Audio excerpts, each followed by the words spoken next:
What was it like walking into a locker room with Tom Brady at the helm? Having the thought that, man, I'm in my rookie mini camp. When he was in my position, I was one, maybe, just born.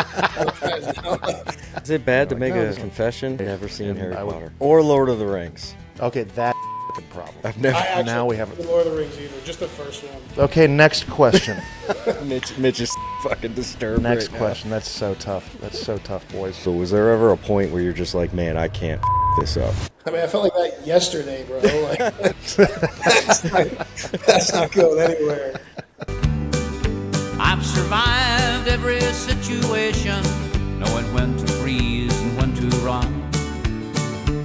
And regret is just a memory written on my brow, and there's nothing I can do about it now.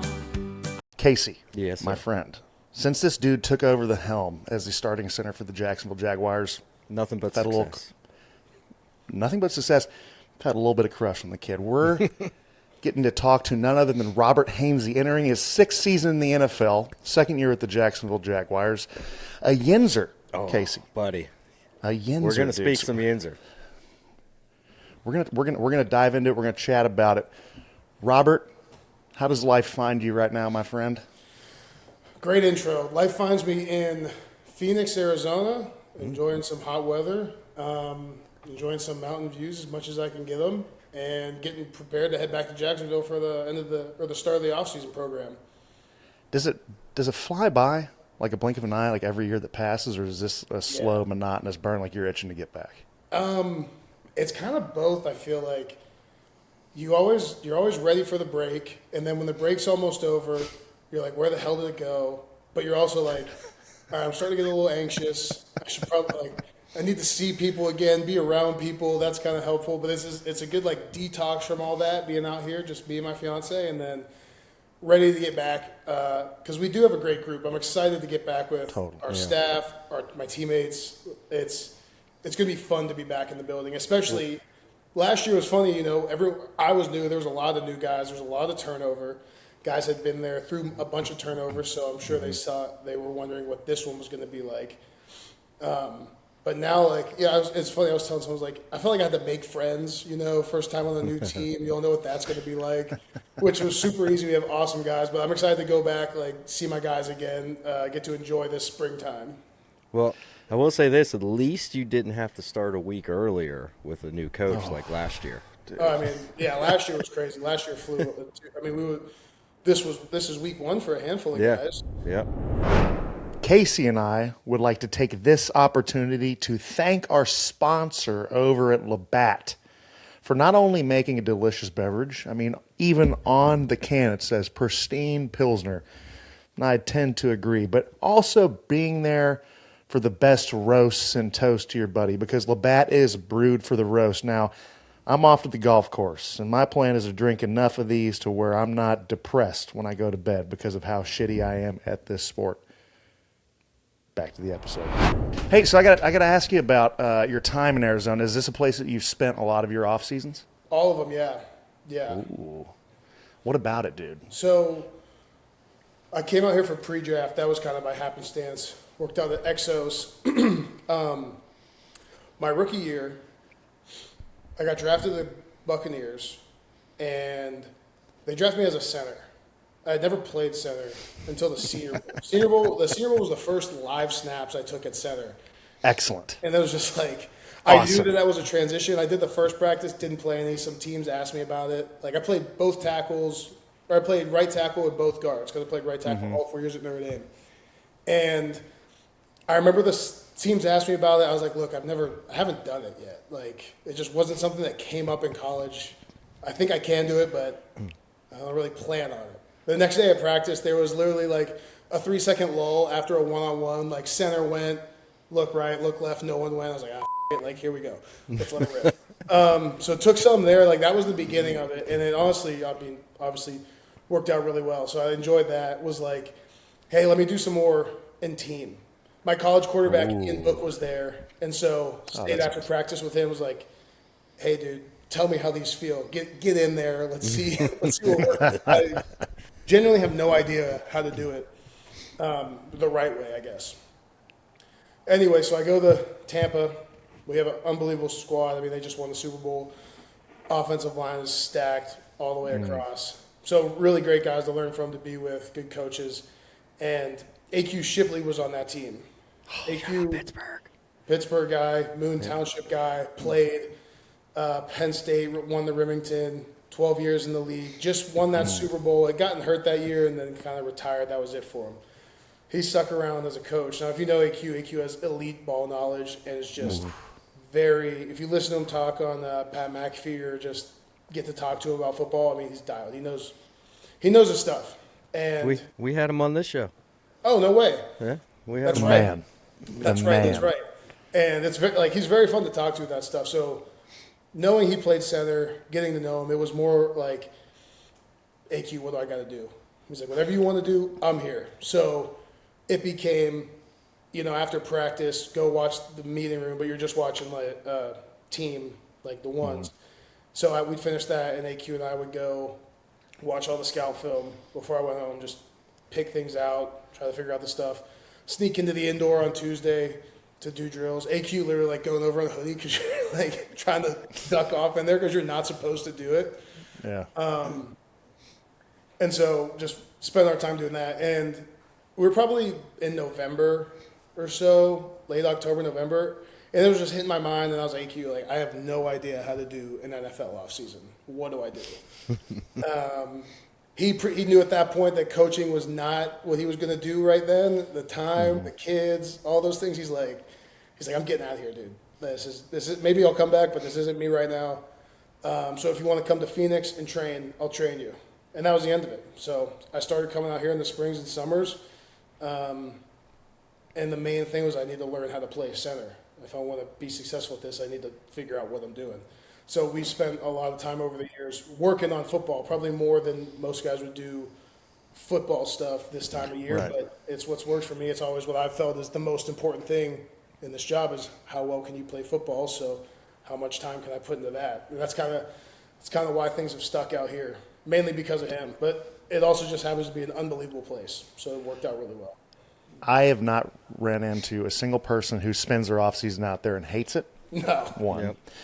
The gospel, according to AQ Shipley, has to be fascinating in regards to football. We were talking about him having a contingency of guys, but especially you coming out when we had seen him at the Super Bowl, kind of breaking down what he was envisioning, what he was going to work on. What do you find yourself mostly working on, like especially this offseason, trying to enhance your game? Like what's the one aspect that you and AQ found yourself kind of stressing more than the other ones? It's funny. You're always going back to the basics, the littlest things. I thought last year I made a really good jump in my my zone run game. I would agree. That, I was kind of high hipped, over the top, and I could come off and I'd do fine. But a lot of like flybys, not really. Didn't have my hips under me, wasn't low. It's the worst feeling, dude. It's the worst. By, and just make the tackle right there. Like you can't have that. We worked heavily on that last year, and that's been a big focus because we're such a zone-heavy team, which is great. Like I think that's been a great thing. And then, in pass, it's honestly there's no secret, there's nothing crazy. It's just how many times can we take really good sets? Can we continually throw our hands and hit the spots? It's just those little things over and over, and that muscle memory is what kind of I really lean on as we get into OTAs and then camp and then the season. Like I'll be in the season, I'll be thinking back to this time, be like, what was AQ saying when I was having this issue, baby? I don't know what it's going to be or when it's going to come up, but I know it will. Yeah. You seem like you're cut from the same cloth as me. Is that of course what gets you there is analyzing every aspect of your game, trying to work on it. But for me, I always caught myself sometimes with paralysis by analysis. Sometimes, especially, I think about it like golf. Like you have to have swing thoughts, but if you have too many, you're going to sit over there and just. It's not going to honestly whiffing on like in a zone. That's going to happen until you retire. Yeah, I'm just going to tell you that. Like that's going to happen. No doubt. What are a few thoughts for you that ground you on like what are your swing thoughts in regards to? I guess it's dependent on the play. Yeah. What's the one or two things that like if I do these and if I have these in the back of my mind. Or these are the things that I come back to when I'm playing, I'm going to be okay. That's a great question. I think I've learned different ways as I've gone through it, and I've always had like a few things. I'd say earlier on, it was maybe, like first 2 steps in the ground.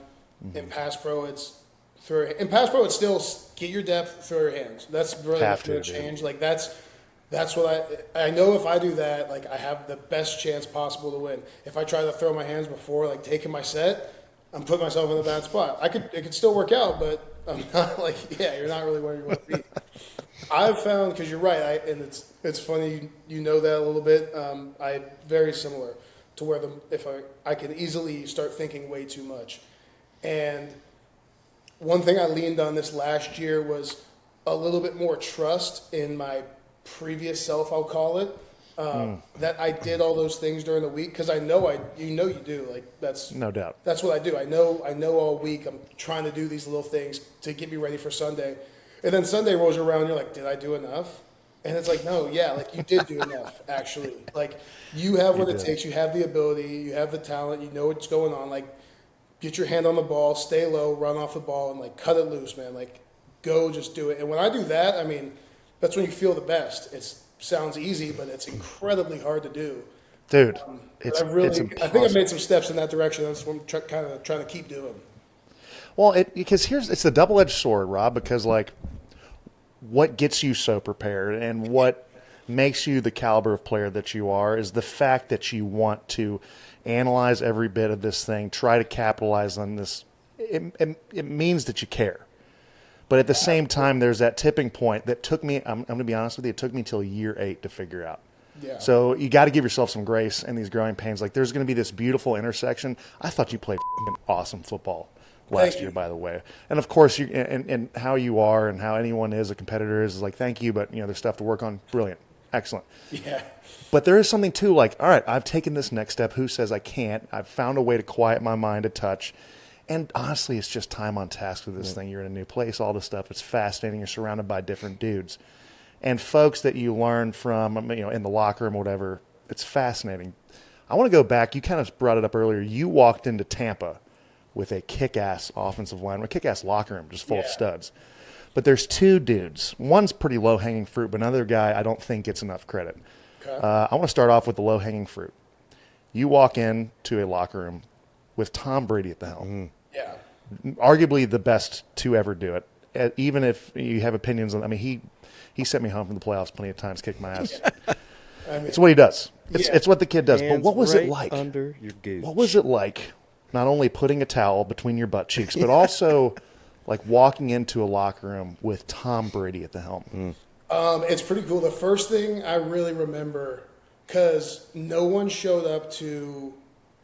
That was the year all the quarterbacks, and Tom, I think, was kind of spearheading this, where all the quarterbacks were like, hey, no one show up to a off-season program. I think they all got on a Zoom, and like everyone's like, yeah, no, we're not doing it. But then all 31 teams went, but none of our vets went. So it was 2021. COVID was still you're still kind of testing. You're still in the testing trailer, those kind of weird things. And I'm just getting there, and it's me, all the other rookies, young practice squad guys, young, not vested guys, and that was all that was there all of spring until mandatory minicamp. I remember like my rookie minicamp we had. It was nice. They kind of took it easy on us because we only had 22 guys total. So, yeah, they're gonna kill you if they don't, dude. Bruce Arians is a notorious 2 fields. Let's roll, let's run a lot, but. What I remember is going back to camp, you have that early reporting period for rookies and quarterbacks. And I remember sitting in that meeting, and he came in and having the thought that, man, I'm in my rookie mini camp my rookie camp when he was in my position, I was 1, maybe just born. Like that's pretty surreal. Just knowing who he is, just him being him. But, he was an unbelievable leader and intimidating just because of who he is, but not hard to talk to if you went and talked to him. Totally. And once you kind of get some of that confidence and he starts messing with you, you kind of start messing with him back, and you're like, oh, we kind of have this relationship to where I can ask him things or I can most of the time just listen to what he says to other people and just try to hear it. It was pretty cool. I look back fondly on that experience. Well, with those caliber of players. When a young guy walks in, they set the tone, right? So that speaks volumes of the kind of dude he is. Yeah. And you hear it time and time again, like, Tom came up to me, he knew my name, all this stuff. Yeah. He had relationships with these players, and all the best quarterbacks, those real killers that do it for a long time, those franchise quarterbacks, make time to have a relationship with every single player in the locker room. Yeah, I think that's an underrated trait, honestly, because guys that are really good at that, it comes easy for them. Guys who have to work a little bit harder, and then the guys who don't care to put in the work. And I think those you can kind of see them tear out a lot of times in how things go. Dude, without a doubt. The only reason why I'm smiling is because the next guy I'm bringing up is, I've only met him in passing a few times, but he was a dude when I was playing. He was an absolute dirtbag. In the best way. And you're smiling because you know exactly who I'm asking you about. Absolute fucking mauler. Unbelievable. A guy who should be talked about more than he is. Yeah. Ryan Jensen. What was it like walking into a locker room and getting to learn from Ryan Jensen? That was also really cool. Like, that group that won the Super Bowl was Ryan, then Ali Marpet and Alex Kappa, or Aaron Stinney, because Alex Kappa got hurt too. But both of those guys, all three of those guys, unbelievable. And then Tristan and Donovan Smith. So spent a lot of time with Jensen and AQ. Spent a lot of time playing defense for Jensen. Spent a lot of time playing offense because Jensen doesn't really like to practice that much. But he had a unbelievable ability to really just turn it on. He's not paralysis by analysis. He doesn't give a fuck about any of that. I'm just gonna go let it rip. Didn't really see him he didn't take many notes, but knew what he was doing. Cerebral enough to be that guy. It's just, it was cool to watch, but I very quickly learned that's not who I am. I need to take what I can, but find my way. Which was honestly probably just as good as figuring out what you're not is just as good as figuring out what you are. In a lot of ways, it's going to start setting you on that path. You're going to hit the diverging roads, and it's like, this one's me, this one's not. And so, but it was easy to take a lot of great things from him because of what a great player he was. But two things could be true in that, right? Because you just said at his best, he just lets it rip, right? But this year in Jacksonville, one of the main things that you said that I picked up on was you play the best when you just let it loose. No doubt. And you just rely on your natural instinct and your training and repetition, and you just let it loose, and you take out the thoughts. But, you're still living in that same space. You're different people, but, you're also saying that when you let it loose and he lets it rip, that's when you're playing your best ball. Yeah, that's a great point. Because he was very good at that, and you're totally right. I feel the same way whenever I can do it. One of the beautiful things about Ryan Jensen was you could tell when his freak switch flipped and the man just went into a berserker mode. Do you have any instance or one play? Oh, Casey, you should see this guy play.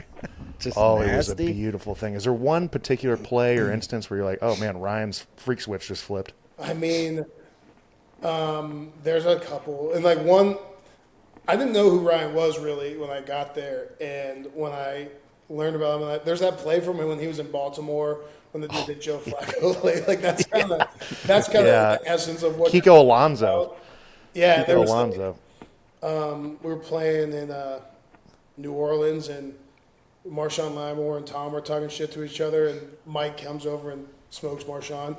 Classic. They hate each other. Awesome. Sick. Awesome.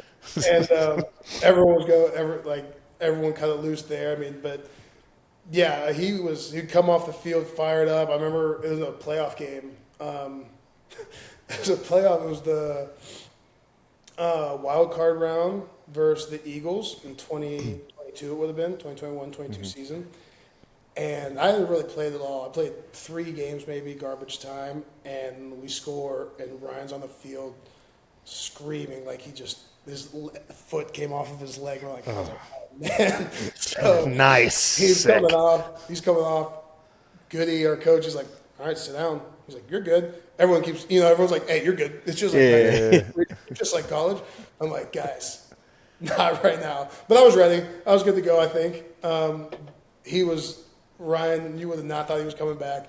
He came back out of the blue tent all like huffing and puffing. He's like, get the fuck out of my seat. And I was like, finish this game. Oh, okay.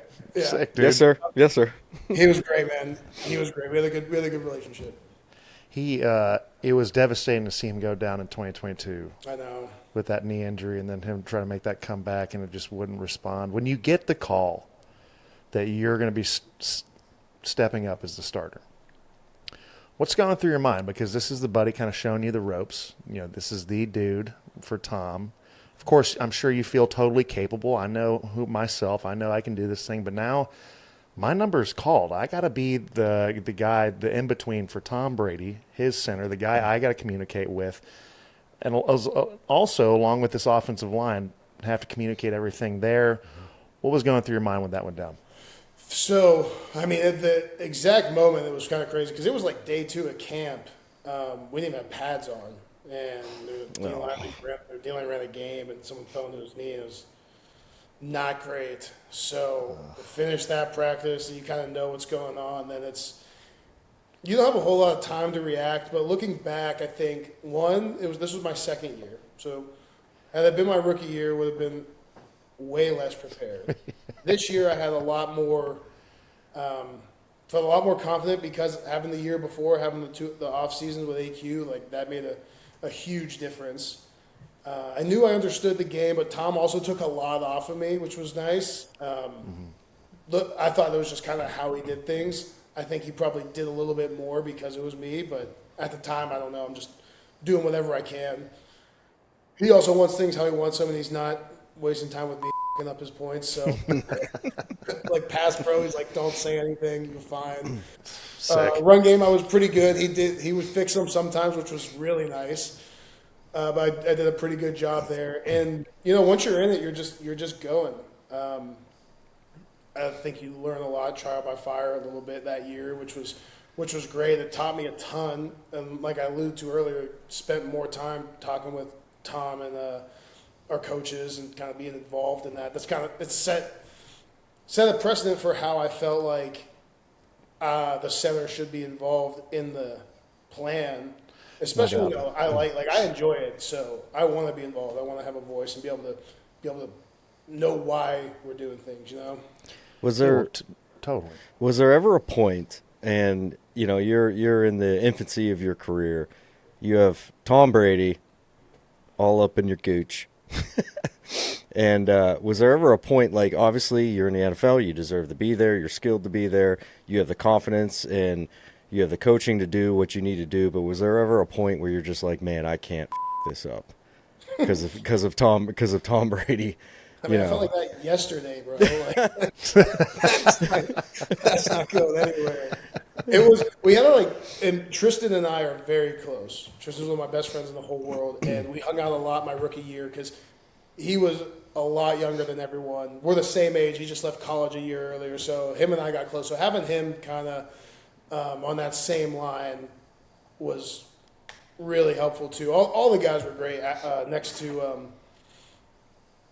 our guards. Like Matt Filer came in the following year, but prior we had Cap and Shaq Mason, who was a great veteran presence.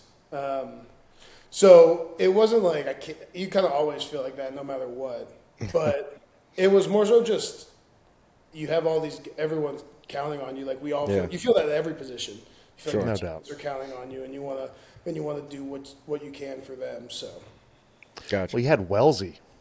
Yeah, Josh Wells. What an absolute horse, dude. Yeah, he's down here.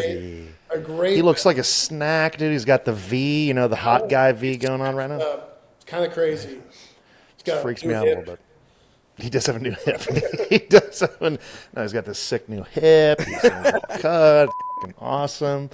Okay, so you were talking about communication and like the traits for centers, and everyone says one of the center's greatest traits is communication. But to be honest, there's this insane mysticism around it. Communication so broad, depends on if it's a run or a pass or like what quarterback wants what communication makes you comfortable kind of settling in.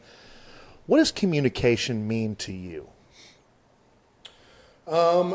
In a broad sense, in like a kind of a one-liner, it just means all 5 of us seeing the same picture through like the same lens.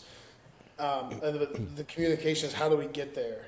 And I think it leans more towards, there's obviously the stuff you have to say on the field. Like you have to point the mic most of the time. You have to make some calls. But it was funny coming into this new group with multiple new pieces in it. How are we gonna fit next to each other? And once we got used to it, active communication in game needs to go down. You don't want to say too much. And so we got much better at, I don't need to say single every time. We don't need to say B. We don't need to make those things. We'll point the mic and then let's kind of shut up because we all know what we're doing. Mm-hmm. When things get messed up, yeah, you got to do it. But the communication throughout the week of, hey, how do you see this happening? How do you feel when we get this look? Knowing what your guys next to you are thinking is of the utmost importance because then in the game you don't have to say much. Defensive linemen, the good ones will pick up on that, and then that's annoying because they know what's going on. So then when you get the next level, super annoying, dude. Calls and they think they know what's going on. You go deuce, and then you pass set them, and they're like, "What's going on?" Like it's the best. The boys are rolling. Dude, nothing better. That's what it means to me. I think it's just figuring out who each other are and how comfortable can we get next to each other. I found the hardest part of being a center, to your point, was just at the infancy of relationships with guys, right? Like it's going to be a little bit better and it's going to be more streamlined this year, especially with guys that you don't have that much turnover. But it's like, how does this dude process communication? How does this dude get motivated? When stuff's going well, what do I tell this guy? When stuff's not going well, what do I tell this guy? And there's 4 different dudes who process information differently, yet you got to all be on the same page. And to your point, most of it is in the week, like talking about the fronts or in third downs. But something that, for me, like I could see through the screen this year, which was fascinating and really cool to see for a center and quarterback to have at the infancy of their relationship, is you and Trevor seem like you got kick-ass chemistry. Mm-hmm. Can you tell us what it was like walking into the locker room with Trevor, what y'all's relationship is kind of molded into, and what kind of leader he's become and he is in that locker room? Yeah. We met briefly when I went and signed. That was kind of it. He was there all offseason, like rehabbing his shoulder. And it's funny because you have a lot of friends, and if you try to think back to the very first time you met a lot of your friends, like you might not remember that first moment. You just kind of it was a long time. You just know a bunch of people at this point. But so I don't even remember like what much of the beginning of OTAs was like. I know we talked a lot. I remember in the phase 1 and 2, or phase 1, I was like, hey dude, like let's start getting some snaps. I was like, let's not wait till we go out there to do this. And so we would do that every day for 10, 15, just knock them out. Hey, you want to this up in front of the team? That'd be sick, dude. Let's make sure we're not. So we did get along great. We do get along great. It's funny. We have a super similar sense of humor, so we kind of bounce off each other there. And watching him kind of take over this offense was really fun, having been in it a year before. I thought it was nice that I was able to I hope I was able to help him a little bit, especially in some of the run stuff, just knowing where we're going, understanding, trying to take some off of him if possible, helping him with cans if needed. So those things, but Trevor grew exponentially throughout the season. I thought he did an unbelievable job taking over as he got more comfortable and confident. And I mean, I thought he was playing like Trevor Lawrence at the end. He's got the talent to be one of the best, no doubt. He just when he plays that way, it's not even close. Dude, when he plays free, oh yeah, when he walks into that huddle and you can tell, like the great quarterbacks or the guys who are playing really well, when they walk into that huddle and they relay, you can tell when they relay the play, when they're like looking at the position group that entails like that thing, and you can just feel it, dude. Yeah.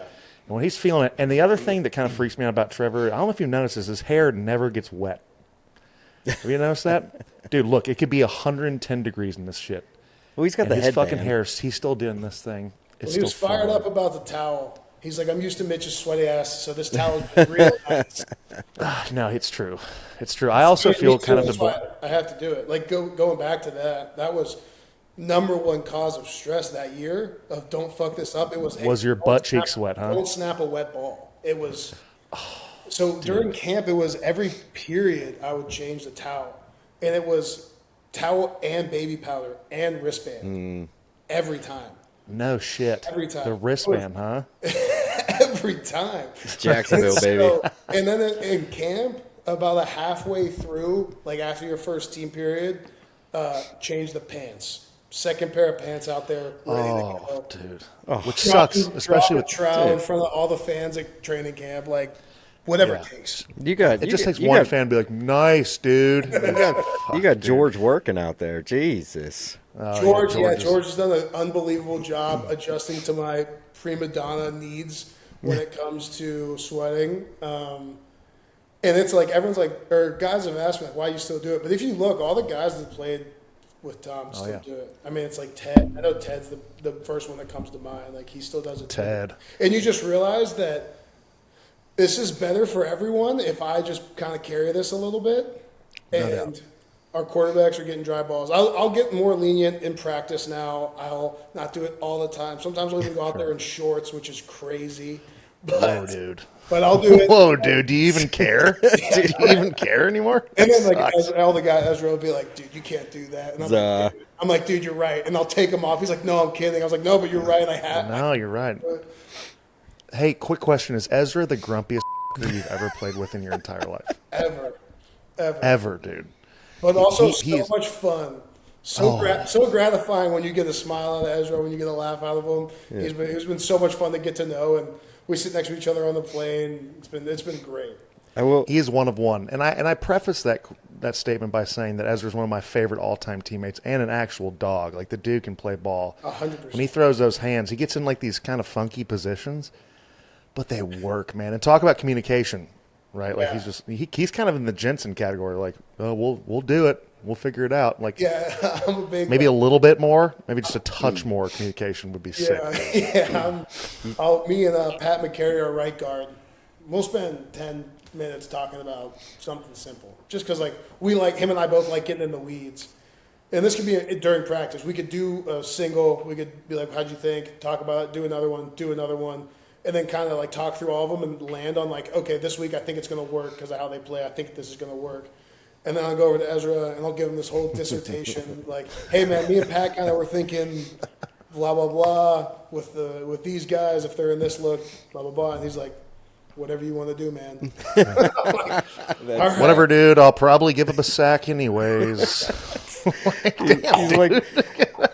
He's like the Eeyore of the Come on, man. Oh, boy. But you know what? He is one of one. He is genuine. He is awesome. Like, Ezra is one of my favorite people of all time. No question. I got to dude, another guy who I loved. I spent a little bit of time with him because I was going to retire, but he was brought in, and I didn't want to tell him. But I got to know him a little bit. And this is a guy that you know intimately and came in and changed the culture and everything, is Liam Coen. Mm-hmm. Right? Fascinating. I think we all kind of, it's the horse is dead in regards to everyone watched the introductory press conference, the Duval thing. It was hilarious, but like we were all like, who's the king of Goobertown that they just brought in?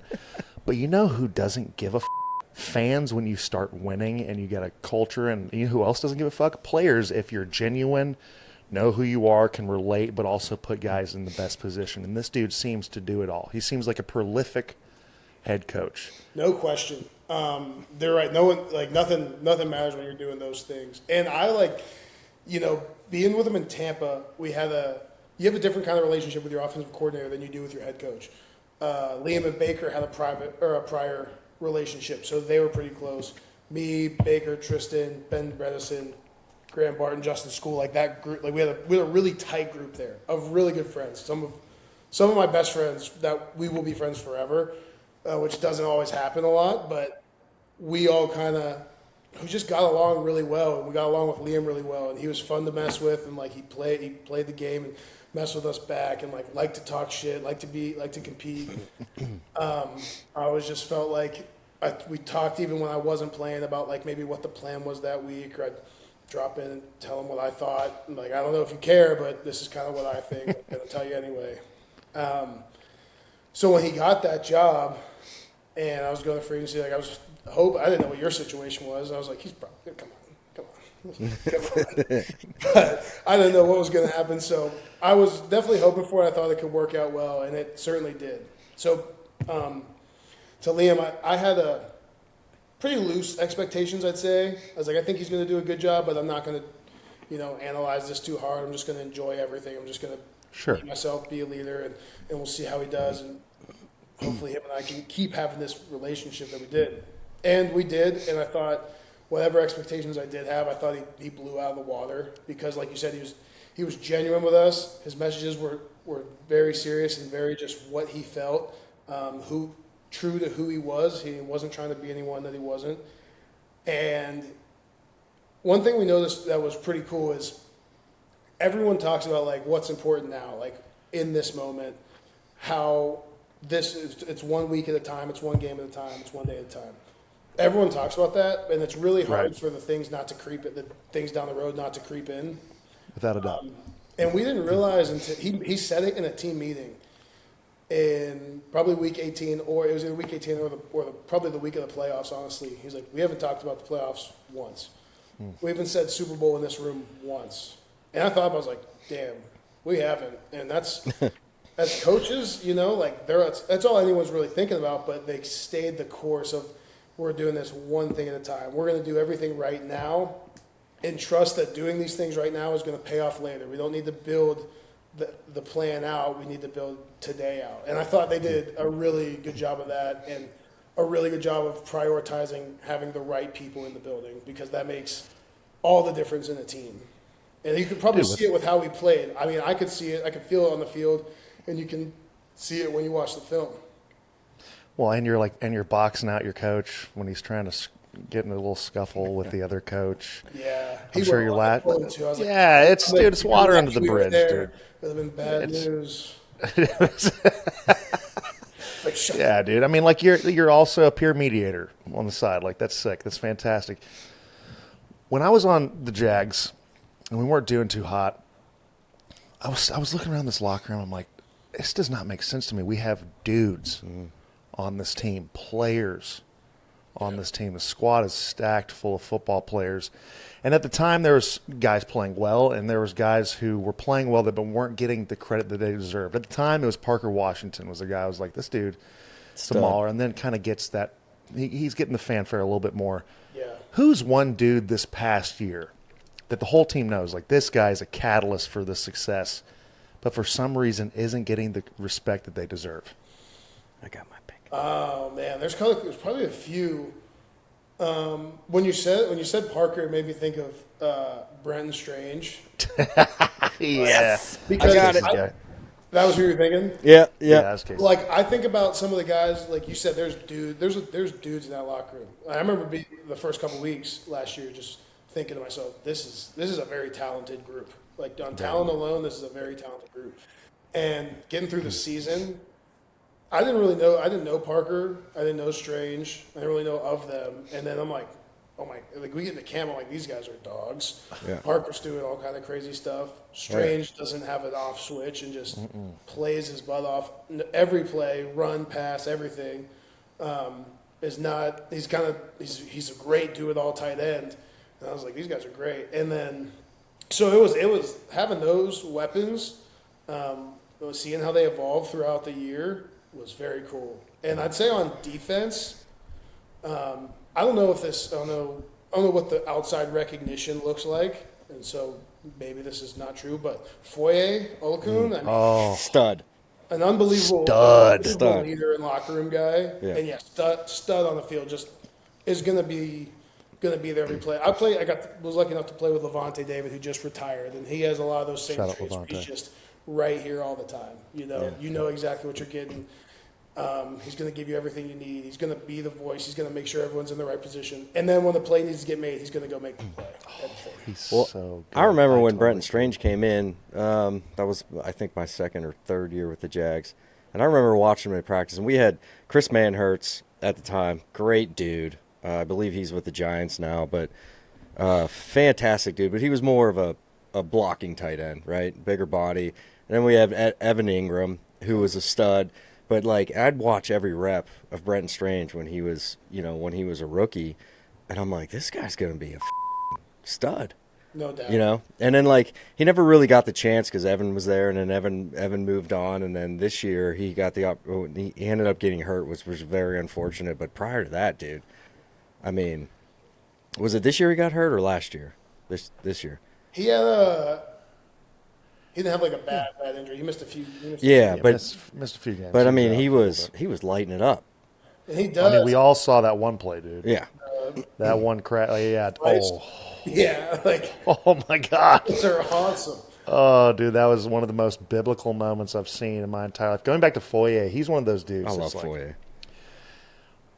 I can't get it. Like a dude who this is his 6th season in a row with 100+ tackles. Like you said, he is spearheading that defense. I remember there was a game, like the second game we played, the offense didn't do well. We were kind of down, and he came up and Cleveland. Yeah. Not a great game. No. The coaches weren't super juiced with the offense. He comes in, it's like, this is not when we need to be divided. Brings the team together, and I was like, that is a guy that we can rally around. Yeah. That dude is fantastic. 100%. Another guy I'll drop, and I don't know how much you know about him. Rookie running back last year, LaQuint Allen Jr. I mean, this guy. All-star name. First team All-star name. All-Juice, first of all. Like, he love that. brings it. This running back room we had was really cool. It was really cool between him, Bashal, Travis, and DJ at the end. I remember telling them, I was like, this group is the closest I've ever seen a running back room. A lot of credit, I think, goes to our running back coach, Chad Morton. He coaches them like they're offensive linemen in a weird way. He's demanding, but he cares more about them than anyone else in that building, I think. And so they were doing everything together, and it was fun to watch. I was like, guys, I don't know if you know this, but like, cherish this room, because there's other running back rooms, like, they're not like this. They're not close like this. People don't get along like this. You guys are doing it special, and that was really cool. LaQuint himself, I mean, the reason I brought him up is because he's a psycho in the absolute best way. We didn't have when you go past pro, it's always like, all right, who do we have to keep off of the running back? Yeah. There's maybe 1 or 2 times in the entire season where it's like, yeah, we shouldn't have that guy on him. Other than that, it was like, this is a mismatch for us. If this guy has to get blocked by LaQuint, like, we're good. And that was, it's unbelievable. He's a great teammate. Nothing will get you fired up more as an offensive lineman. Nothing. Than a running back that will block and pass protection. That and receivers blocking in the run game. Oh, dude, a little Z fine. Come insert yourself in here, bud. Let's see what you're made of. Oops. It's what it's about. That's the catalyst. We're gonna run block. That's our job. The tight ends are gonna do it. The backs are gonna run the ball. That's the main reason we play the game. Receivers blocking the run game is what's gonna dictate your success long term. No doubt. Dude, 100%. The success, yeah, for sure. And yeah, you're gonna.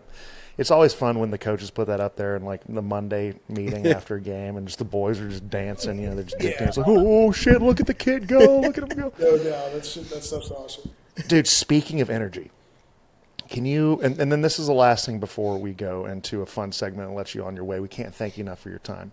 Speaking of energy, that playoff game at the bank seemed on fire. Yeah. The bank seemed completely packed. The towels are going. Place was juiced up. Can you tell us a little bit about what that meant to you and what the atmosphere was like for that playoff game? I think it was really cool. I wish, obviously, like we could have done a little more. You're always going to say that. Yeah, of course. One team does enough at the end of it all. But I felt like coming into Jacksonville as a new guy, like I said, in a lot of things, I wasn't trying to have any crazy expectations. I just wanted to be present, feel it out. But for guys who had been there for 4 or 5 years, even longer, I mean, they're seeing kind of probably quite a bit of up and down from, play, success, fan involvement, all those things. Yep. And there was an energy about this year that felt pretty cool for the city from my perspective. Again, just being new. It was rallying around the team and excitement, just a buzz for game day. And then, we finish the season like we do. We get to go to get a home playoff game. I had expectations for. I was like, if this place isn't on fire, we have a problem. Yeah. Right. And the Jaguars fans showed out. It's a city where people. It's a fun city to be a good football team, and I think because people want it, they crave it. It's that southernness of it's the number one thing, and when we can produce and be good for the city, it was part of one of Liam's mission statements and the way he worked in there, like elevating each other around us to elevate the city. I was part of it because of how special it can be and what it means when you are doing that. So that game was a lot of fun to see everyone come out, be excited for, get you excited for the ones we're going to have coming up this year and all that. You guys really rode the underdog mentality, right? Which I think was great, and I think it was prevalent. But you switched the card, right? It was a complete inverse. You went from 4-13, which your boy was heavily a part of, probably 4 or 5 games my fault, and then you went from 14 to 3. But it still feels like the Jags might not be getting the love that they deserve. Do you guys still feel like there's a little bit of that underdog mentality brewing in the belly underneath your team? Maybe. I mean, who cares? Who gives a shit? It's like, I guess what we should want to prove to ourselves is that we should want to prove that wasn't a fluke season. That's right. Who we are. That's the standard. Like coming in every day, living to that standard, preparing that way because this is what we're capable of. So, things less than that, doing anything less than you're capable of you should be disappointed in. And we are capable of that, what we did last year and more. So I think that's what it's about is being there for each other, growing as a team, and proving to each other that this is the new way. This is who we are. This is the standard. This is what it's about. Well, because I will say, and this is no knock on Jacksonville. It's just kind of what it's been, the history as. They've never had consecutive, winning seasons. It's always been a down year. Like my first year with Jacksonville was with Urban Meyer. Obviously not a great year. Then the next year, first year with Doug Peterson, we had that electric win against Tennessee. End up hosting a playoff game. We're down 27-3 at halftime. We come back and win against the Chargers, so the stadium, electric. But then the next year, we come off hot. We're, I think, 8-3. Come into Pittsburgh. You should know about this. We come into Pittsburgh. We beat the brakes off of Pittsburgh. And Rayshon Jenkins gets an interception, runs in the end zone, steals a terrible towel, throws it on the ground, stomps on it. As someone from Pittsburgh, you do not fuck with the terrible towel. You don't. There have been teams that have tried, and it did not turn out well for them. So the rest of the season, I think we went 1-8 and missed the playoffs. And then, so it's in Jacksonville, it's been very up and down, and I don't think they've ever really had a consistent team that has had consistent winning seasons and going to the playoffs. So I think and I'm just speaking out loud, like my time in Jacksonville, that's kind of what the vibe has been with the fan base and stuff, that it's just, and I think too, Mitch, to your point, like the national media, they're just like, oh, well, it's just Jacksonville. Like they'll find a way to, mess it up or something, No, I agree. 100%. I think that is a big thing is, especially for like the guys who have been there through all that. And we talked about it a little bit this year, just throughout the locker room. Adversity is going to come. Yeah. We don't know what it's going to look like, but it's going to be there. And we really that's when you've had those ups and downs, and when you're kind of on the down and things don't go your way, you kind of just I don't know. A lot of times it's like, all right, that was it. I'm fortunate to not have been on the teams like that, but I know they're there. And so it was conscious effort to, hey, when this adversity comes, like we're gonna have to step it up. Around. I think that's true in the season. That's gonna be true over multiple seasons, like you're saying. So even though last season went how it went, we did a lot of great things. There's a lot of things we wish we could have done better. Guys we're fucking gonna have to hauled start out. fresh and continue to climb now. And when that adversity hits this season, like we've been through some of it. Now let's keep riding. Let's stick together. Let's find our way through it. Cheers to the 2026 Jags, boys. Hell yeah. That's fantastic. I would have got okay. No, you're good. You got stuff going on. You got stuff going on. We have nothing. Listen, your body is your temple, pal. I listen, I get it. Hey, do you mind if we do a segment sponsored by Labatt? I'd love to. All right. So this segment's called Rob Gets Candid. Pretty simple, straight to the point. Just a few questions, nothing crazy. We're just going to get you answering a few candid questions. Just be as candid as you possibly can, all right? Rob. I'm an old man, so I have my actual notepad here. So I'll preface this one by saying, like, when I first got in the league, there was a treasure trove of centers, dude. Like, you had the Pouncey twins, you had Max Unger, you had Jason Kelsey, you had Rodney Hudson, you had Eric Wood, among, like, a bunch of other dudes. So there's guys, you can't totally emulate everything that everyone does, right? Mm-hmm. But there's dudes you gravitate towards watching their film, and you try to pick up a few things and nuances from your film. That being said, who are the few, maybe 2 or 3 centers that you've watched in your career that you try to pick up a few things from because you like their game? I mean, Kelsey was the early one because I didn't play center, so I didn't know many centers. Right.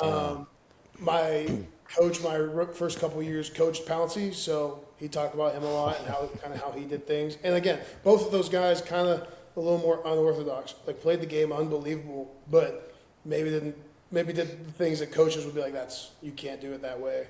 But you only can't do it that way until you earn the right to do it that way, and like you got to figure out what works for you. I think we have a pretty good group across the league right now. Someone I really enjoy watching now, I think he's going into his 3rd year in Indy, Tanner Bortolini. If you watch them play and that group play. Yes. Yes. Obviously we see a ton of Colts film, and every time I'm like, this guy's playing football, and I think he's done a really good job. I agree, and it's amazing when like there's younger dudes who come in, because the life goes on in this thing. Like I remember towards the latter ends of my career, like Frank Ragnow was playing out of his mind, and then he decides to call it a career, that whole thing, but just like. There's certain things that I love about his film, but I can't just stand up 6'5" and forklift and just kind of engage my glutes and walk guys. I can't. But there's something to it, man. It's fantastic. That's a great answer, by the way. Well done. Yeah. Okay, next question. These things can get a little silly, but I think it's fascinating. So it's like building the perfect offensive lineman. I'm sure you've seen this thing, but we're not going to do offensive line. We're going to do centers, all right? And you're going to have 4 attributes to build this thing off of. So the first attribute is if you had to pick the strength of any center, what center would that be? Probably Creed. I mean, Creed kind of like you just said. Like, he's like no gloves. That's psychopathic. No gloves, a little bit of tape. He might be straight up and down, but you can't go anywhere. I mean, he shuts you down, and it's that's a great answer. That's great. Creed's a freak. It's great. Okay, how about quickness? Aaron Brewer, easy. I mean, he's a stud. He's been playing really good. I remember watching him in Tennessee, and undersized guy, but like just watch him play, flying around, and you put him in that McDaniel offense. So it'll be interesting to see how things change over there. But that's a guy you can build around, especially in some of those running schemes. You can get him on the edge pretty easily. He was dogging dudes, man. He was straight murdering folks this year. It was fantastic. Yeah. He's a great player. Okay, hand placement. I'm going to take myself there. Put it on the board. I think on the board. I guess right there in my mind I went pass pro. I think a lot about that and where I'm trying to land my hands in pass pro. I may not give it to myself in the run game, but I'm going to take it anyway. So yeah, I'm going to take that. Put it in your back pocket, kid. There's nothing selfish about it. That's sick, dude. Bob's throwing fucking hands. Well done, Bob. And the last attribute is just violence. Who's out there? Who's just playing violent? You can go in your past too. I know who I would pick. I mean, I was thinking current. Like you said, we talked about Jensen earlier. Like that's totally easy. Hainsey, those are easy ones. I'm trying to think of someone now, and I think Tyler Linderbaum plays pretty well. I think he's a finisher, and he is after it. Well, the kid also reset the market by $9 million, which is unbelievable. fucking believable. Good for I the thought they kid, signed. man. I thought they signed him to play left tackle when I saw that. I thought that was insane, but it's so sick. I mean, I don't know him personally. Him and Tristan played together. I've heard nothing but good things. So when I saw that happen, I was like, "That's incredible for him." I hope he continues to do well. It was the greatest news. I was dancing on my couch. Good for him, man. He's the best. Well done. Yeah, they know. We got strength Creed, quickness Aaron Brewer, hand placement yourself Bobo, and then violence we have. Yeah, sorry, Bob. All right. Hey, next question. The only reason why I asked this is the Masters weekend. Mm-hmm. All right. And I found when I first got to Jacksonville, if I wanted to hang out with anyone, you better pick up a golf club and do this thing around. How's your golf game? It's strikingly average. I just shot. That's better than I thought. Yeah, that's better. That's all right. I've been playing. I have been trying to play a bunch. I played a good bit there. I mean, you were in the room with Walker Little. Nah, I think you got, told you. I think you got tee times Thursday through Sunday from now until June. I mean, Yep. he's like, when do you want to get on? So I love playing golf. I've gotten even more into it this last. I've got to play a good bit this off season starting. I'm excited to go back to Jacksonville because we're over near the beach. We're near the Inn & Club. We can play a lot. And Oh, yeah. it's close.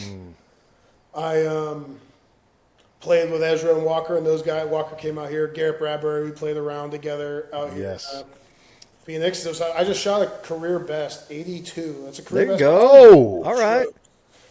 Whoa. Let's go. So now I got to chase that because I've played like 2 or 3 more times after and followed up with like 91, 48 on the front, all those things. So now I got a new thing to chase, which is fun, and you keep trying to find that next thing. But it's exciting. I'm enjoying it, and I had to spend most of my day watching the Masters. Did you get a chance when you were in London? Did you get a chance to play the Grove? No, I didn't. I did not play it because that was our first time. That was like my fiance was out there. Her dad came with her, so we wanted to go. Yeah, of course. I was going to go down and see the whole thing. I mean, we were there for like a month this time, so definitely Yeah. at least one round. Dude. Yeah, You we would need do. to go to you need to go to Harry Potter Land. Yeah. Oh, we did that. Yeah, Mitch did that. That's sick. It's where I decided I was going to retire. Yeah. And I was like, I was a wizard, and I would was go- play football. Yeah, I'm there was a just few. gonna- I'm gonna There stay was here. there was a few days. It was me and Walker, Christian Kirk, Ross Madisick, Logan. We went out and played the Grove a handful of times. It was great fun. Beautiful course, Yeah, dude. You gotta try it. Definitely in my plan for this year. Yeah. Speaking of Harry All right. Potter, how do you feel about this new series coming out this December? You excited? Dude, okay, so I've been thinking about it. That's a great question. I'm all about it. At first, I was like, don't change something that's like, it's not broke, don't fix Yeah. it. All we're going to do is it's a different iteration. If you think of all these great franchises, there's different iterations, and it's just going to spend more time on each book, Yeah. right? So we're going to get more in depth. We're going to get another flavor saver for it, and I think it's going to be fantastic. And supposedly the production value is going to be insane. I bet it is. I think anything you do well it's gonna be good. So if they do it well, obviously I'm excited. But I was thinking like you have Critical eyes will be watching, dude. You guys both Critical have young eyes. kids. Not me. No. I do. Mitch Mitch I do. knows, 'cause I was like- 6 and 4. Going to Barnes and Noble for the Prisoner of Azkaban and the Deathly Hallows book release, like with a couple of my friends and our moms. So it was Harry Potter was big for us, so we loved it, and we grew up on the books, but mostly the movies. And it's funny, you'll got to get your kids into the movies, but they're also going to grow up very similarly with this new series. With this thing. That's Dude, well said. I know. Well, we'll have to duke it out when we're the real Harry Potter, the old Harry Potter's the shit. Is it bad to Like, make no, a this new one. confession now? I've never. I know what you're going to say. Never seen and Harry I would- Potter. Yeah, that's I that's know. insane. Tough. But Or you should, tough. but it's never too Or Lord of the Rings. Okay, that fucking problem. I've never. I actually Now we have- haven't seen Lord of the Rings either, just the first one. I've never It's one never of those seen. things- it's one of those things everyone's like, you'll love it, and I'm like, I know, but I just haven't committed to it. So I might I've catch some never cases seen now, either. but that's Okay. Okay, next question. Mitch is fucking disturbed. Next right now. question. That's so tough. That's so tough, boys. Are these next questions is kind of a Pittsburgh deal? Yeah. So I'm going to have Casey take over this one. Yeah. There's two questions. There's one about a debate between two establishments, and there's one that's prompted by Casey. So, Case, take over here. Well, as a Gateway guy, I'm assuming you grew up in Monroeville area? Yeah. Okay. Originally Latrobe, so I went to Okay. Latrobe High School. So there's two places. All right, they're spread out through the state. They may serve gas, but that's not why we love them. We love them for their food. I'll let you finish, but I know my answer. Are you a Sheetz or a Wawa guy? Sheetz. It's really Oh. not close. It's not even close. It's not even close. To to say one, I've had Wawa in the South. So Yeah, there's some in Florida. I don't know if they're different in like Philly and Jersey, because if they are, respect. But like the Wawa, the food in Wawa in Florida, like isn't really food. It's pretty bad. The food at Sheetz It's amazing. is good. Like, it's genuinely good. I mean, it's fast food. You could put it, if you served it at a fast food restaurant, it'd be the same thing, but like it's good. I mean, that was the spot. Especially in high boys school when fired you up. first drive, like you're kind of just hanging out in the parking You get lot. an MTO or a Bavarian ham. MTO. Oh, dude, Bavarian ham pretzel melt or a glizzy with some f***ing chili on. Oh, It also goes back, that was like waking up. We have one that like down the hill from our house, and waking up, or like say it's early and you got to go to a basketball tournament. We got to drive somewhere. Is go to the Sheetz and get breakfast. Of course. Like me and my dad, which was always Dude. looking forward to. it's the best. Sheetz is the best. I know we have a producer on the call. He's from Philly. I'm telling you right now, dude, Sheetz is the best. Yeah, Cole. Suck it. Yeah. Hey, He's here gonna he comes. he's gonna No, fall. don't you dare, Cole. Don't you dare come in All here. right, my second question, and I'll try to throw it on here, which I don't have it, but say Yins, Nicole might. Cole might have it. huh? Oh, Cole might have it. no, he doesn't have that. Cole- That Philly's different. No, the photo. Oh, I thought you meant the photo. I'm sorry. Oh, no. I'm saying this is my next question. I'm saying, and I'll try to bring out the Pittsburgh, which I never picked up on that accent. But say Yins are going downtown, going to check out the Buccos game, and they got the pierogi race. You got Chester cheese, jalapeno Hannah, sauerkraut Saul, and Oliver Onion. Who you riding with? Who are you riding with? That's a great question, and I wish I had like a specific memory of this. We went to some Pirates games where that wasn't our thing, but I do remember. I remember like the The pierogi. pierogi race. So you're gonna have to tell. Like I could pick one, but it would just be a random guess. Who was the go-to? Who's the go-to? I was always a cheese Chester guy. I wasn't going jalapeno Hannah. Sorry. Oliver Onion, Sauerkraut Saul no. sounds like he could make a Sauerkraut Saul would come through and clutch every once in a while. Was it 4th He's of the one July? guy who would like 4th of July was pretend like he- always crock pot with sauerkraut and hot Oh, dogs yeah. in it. Always. I was like a picky kid. When I was a kid, I was a picky eater. I was like, I'm not going to eat the sauerkraut. Like, take a hot dog out of there for me. Oh, it's funny. Well, the boys. Maybe we should give you some time to change your pants, fellas. It's fantastic to see the fellas fired up about the hometown. Dude, My last question I'm to getting you, Mitch Rob, up there, by the way, before Robert, Bobo, Hainsey. Bobbert. You're still fairly in the infancy of your career, which is fantastic. I think you're playing great football. I wish you the best, my friend. If you ever need anything, I'm right down the street. Love to pour into you. I know you got a lot of support already. If you ever need a friend just to chat, you're awesome. You're playing great. I can't wait to see where this takes you. But we're only as good as the folks that surround us. Like, football is a people business, and we're brought up and we're brought out of ruts by good folks, or we're built up by teammates, or sometimes you pour into other guys. It's just a relationship business. My question to you is, who's the one teammate that has made the singular most impact on you?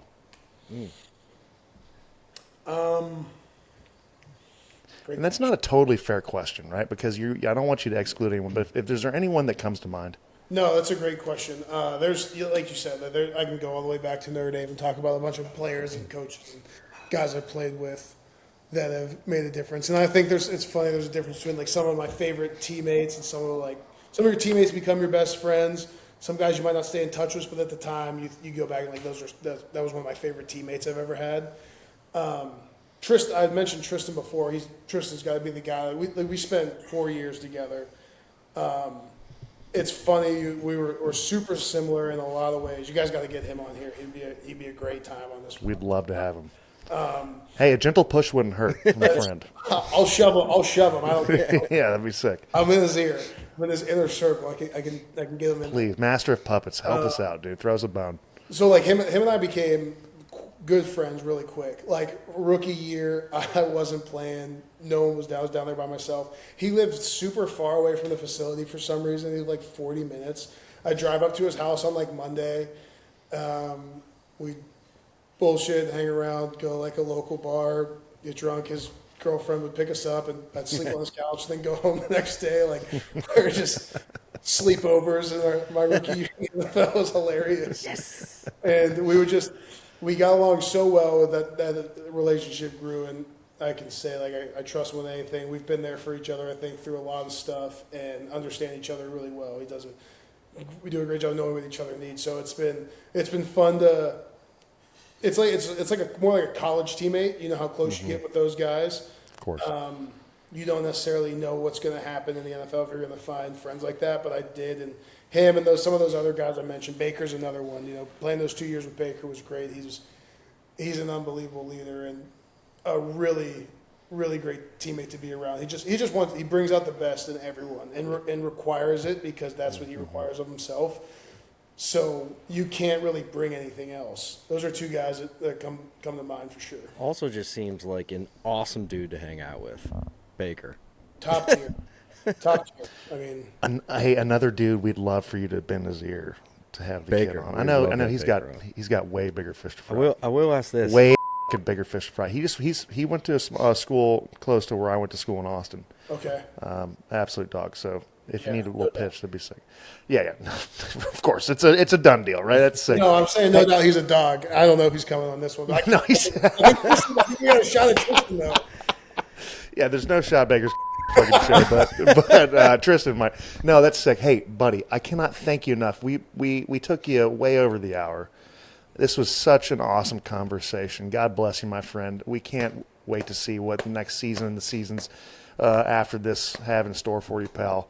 If you ever need anything, just give us a shout. Absolutely. Same here, guys. This was a lot of fun. So thank you for having me on. Glad we could chop it up. And anytime you want to do it again, I'm around.